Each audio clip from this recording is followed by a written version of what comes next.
बिस्मिल्लाहिर्रहमानिर्रहीम अस्सलाम वालेकुम। नाज़रीन तुसीं देख रहे हो उस्मानी ज़ही फार्म।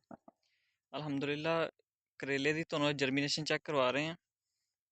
माशाल्लाह बहुत ही आउट क्लास 100% जर्मीनेशन हुई है, जिस तर੍ਹਾਂ ਤੁਸੀਂ ਮਾਸ਼ਾਅੱਲਾ ਦੇਖ ਸਕਦੇ ਹੋ।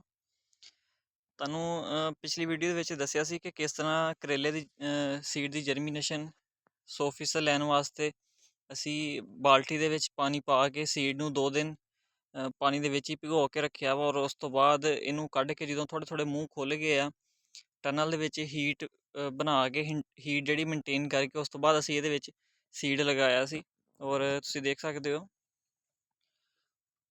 ਬਹੁਤ ਹੀ ਆਊਟ ਕਲਾਸ ਔਰ 100% ਮਾਸ਼ਾਅੱਲਾ ਜਰਮੀਨੇਸ਼ਨ ਹੋਈ ਹੈ।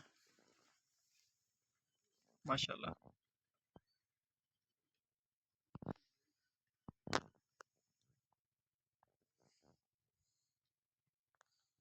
ਨਾਲ ਤੁਹਾਨੂੰ ਪਿਆਜ਼ ਲੱਗਿਆ ਨਜ਼ਰ ਆ ਰਿਹਾ ਹੋਣਾ ਵਾ।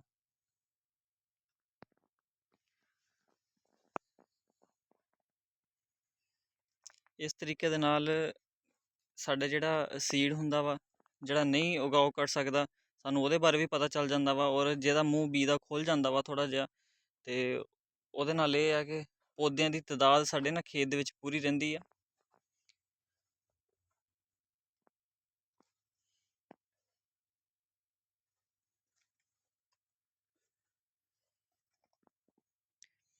ਨਾਜ਼ਰੀਨ ਇਹ ਰਚਨਾ ਸੀਡ ਦੀ ਵੈਰਾਈਟੀ ਆ ਗੁਲ, ਔਰ ਤਕਰੀਬਨ 55,000 ਰੁਪਏ ਦਾ 4 ਕਨਾਲ ਦਾ ਸਾਨੂੰ ਬੀ ਮਿਲਿਆ ਸੀ।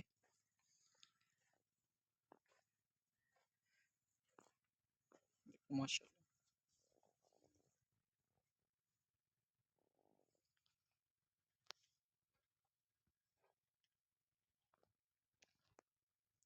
ਬਾਕੀ ਨਾਜ਼ਰੀਨ ਇਨਸ਼ਾਅੱਲਾ ਤੁਹਾਨੂੰ ਨੈਕਸਟ ਵੀਡੀਓ ਦੇ ਵਿੱਚ ਜਦੋਂ ਜਾਲ ਇਹਦਾ ਲਗਾਵਾਂਗੇ, ਫਿਰ ਇਹਦੀ ਖਾਦਾਂ ਦੇ ਬਾਰੇ ਮੁਕੰਮਲ ਤੁਹਾਨੂੰ ਖਾਦ ਪਲਾਨ ਦੇਵਾਂਗੇ ਇਨਸ਼ਾਅੱਲਾ।